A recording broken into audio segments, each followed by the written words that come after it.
श्री प्रवीण स्वामी, श्री मनोज जामसुतकर,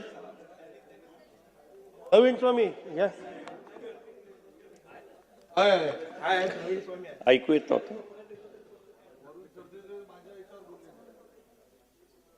राज्यपाल महोदय यांच्या अभिभाषणावरती विरोध दर्शवण्यासाठी मी निवेदन या ठिकाणी करतो आहे. महाराष्ट्र आणि देश घडवणाऱ्या राष्ट्रपुरुष महामानव यांच्या आदर्शाचे पालन करण्याचे निवेदन या अभिभाषणात दिसून येते. राज्यात सामाजिक सलोखा राखण्यासाठी प्रयत्न तर सोडाच, परंतु सरकारमधील मंत्री पदाधिकारी यांच्याकडून राष्ट्रपुरुषांचा आणि महामानवांचा अपमान झाल्याचे वारंवार दिसून येते.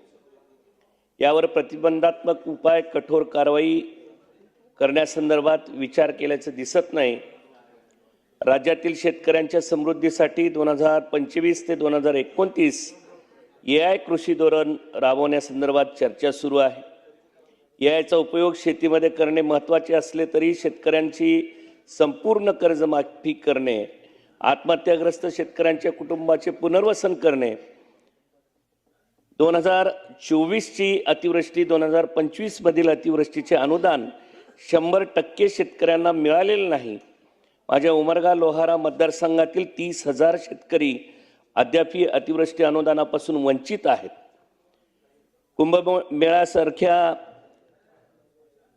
कुंभमेळ्यासाठी 25,000 कोटीची तरतूद या ठिकाणी करण्यात आलेली आहे, परंतु जगाचा पोशिंदा बनवणाऱ्या शेतकऱ्यांच्या प्रश्नांसाठी किंवा त्यांच्या विविध अनुदानांसाठी पैसा या ठिकाणी पुरवला जात नाही.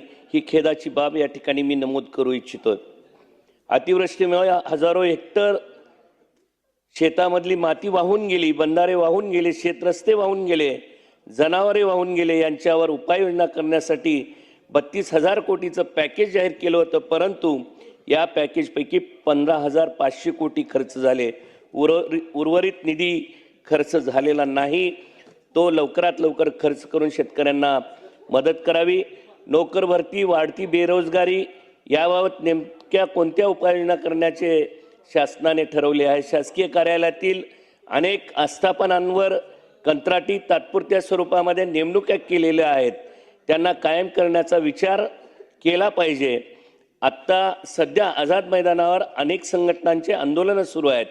राज्यातील अनेक सहकारी पतसंस्था, मल्टीस्टेट बँका, सहकारी बँका, चिटफंड योजना यांच्यामार्फत ठेवीवरचे आकर्षक व्याजदर देणे, लवकरात लवकर कमी कालावधीत ठेवी दामदुप्पट करून देणे अशी आमिषे दाखवून ग्राहकांची कोट्यावधींची फसवणूक झालेली आहे. अशा आर्थिक गैरव्यवहार, फसवणूक संदर्भामध्ये ठोस उपाययोजना राबवण्यात यावेत. मुख्यमंत्री युवा प्रशिक्षणार्थी योजना फक्त आणि फक्त राज्यातल्या विधानसभा निवडणुका डोळ्यासमोर ठेवून आखलेली होती काय? त्यांचा 11 महिन्याचा कार्यकाल संपून गेला आहे. त्यांना सरकार वाऱ्यावर सोडणार नाही असं सरकारच्या वतीनं नेहमी सांगितलं गेलं आहे. निवडणुकीपूर्वी या योजनातील प्रशिक्षणार्थ्यांना शैक्षणिक पात्रतेनुसार शासकीय सेवेमध्ये सामावून घेण्याचे आश्वासन सरकारनं दिलं होतं. हे आश्वासन पूर्ण केल्याचं दिसत नाही. या प्रशिक्षणार्थ्यांना सरकारने वाऱ्यावर सोडून देऊ नये. यांना नोकऱ्यामध्ये त्यांच्या शैक्षणिक पात्रतेनुसार सामावून घेण्याचा प्रयत्न करावा.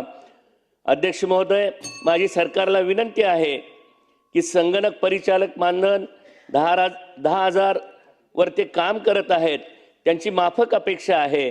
17,000 नियमितपणे त्यांना मानधन देण्यात यावे. राज्यात 30 सप्टेंबर 1993 मध्ये आमच्या भागामध्ये खूप मोठा किल्लारीचा भूकंप झाला. या भागातला पुनर्वसन विकास आराखडा मंजूर करण्यात यावा आणि त्या ठिकाणी ज्या बेसिक सुविधा आहेत त्या सुविधा पुरवण्यात याव्यात. माध्यमिक शालांत परीक्षेनंतर व्यावसायिक अभ्यासक्रमासाठी जी प्रवेश परीक्षा घेतली जाते त्या CET मध्ये 2 वेळा संधी देण्याचं या ठिकाणी नमूद केलेलं आहे.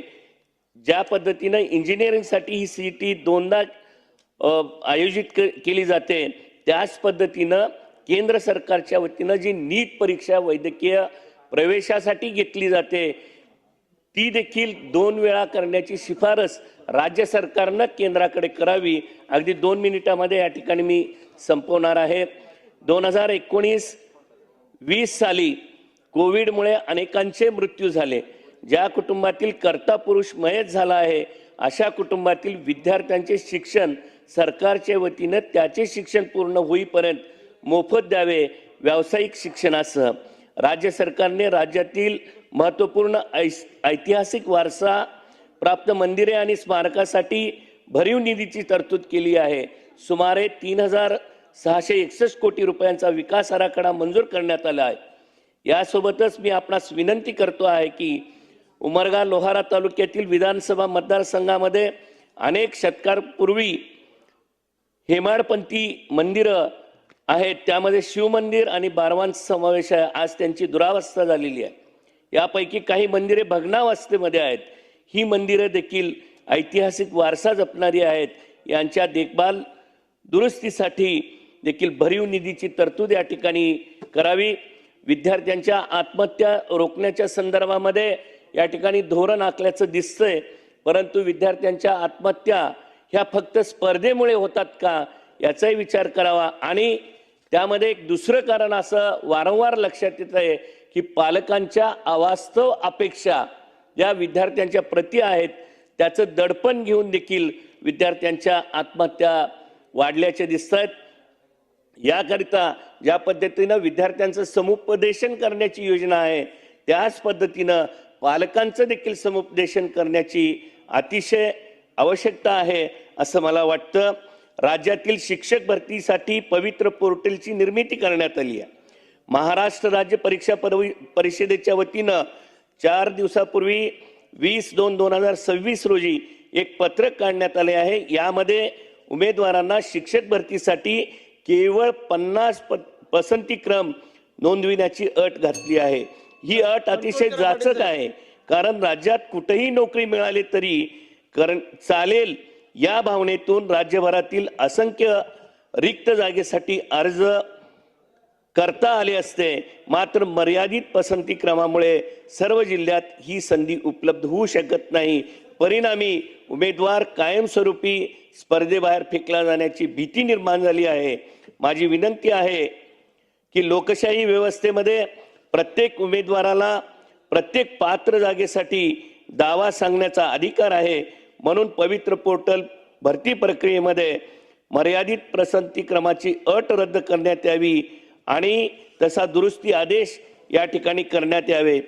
मी वारंवार जिल्हा परिषद शाळांच्या स्ट्रक्चरल ऑडिटची मागणी आपल्या वतीनं केलेली आहे. आज देखील मी विनंती करतोय की ज्या जिल्हा परिषद शाळांचं बांधकाम 30, 40, 50 वर्षापूर्वी झालेलं आहे, आज त्या शाळा मोडकळीस आलेल्या आहेत. अशा शाळांचं एक स्ट्रक्चरल ऑडिट व्हावं आणि या सगळ्या जिल्हा परिषद शाळांचं नूतनीकरण व्हावं. ज्या शाळांमध्ये या राज्यातील ग्रामीण भागाचं भवितव्य आकारास घेतं, ग्रामीण भागातील गोरगरिबांची विद्यार्थी त्या शाळेमध्ये जातात, त्यांच्या सुरक्षिततेच्या दृष्टीनं या शाळांची पुनर्बांधणी व्हावी. ही मागणी मी या ठिकाणी करतोय आणि आपण मला या ठिकाणी बोलण्यासाठी संधी दिला त्याबद्दल आपले आभार मानतोय आणि राज्यपालांच्या अभिभाषणाला विरोध दर्शवतोय. धन्यवाद. जय हिंद, जय महाराष्ट्र.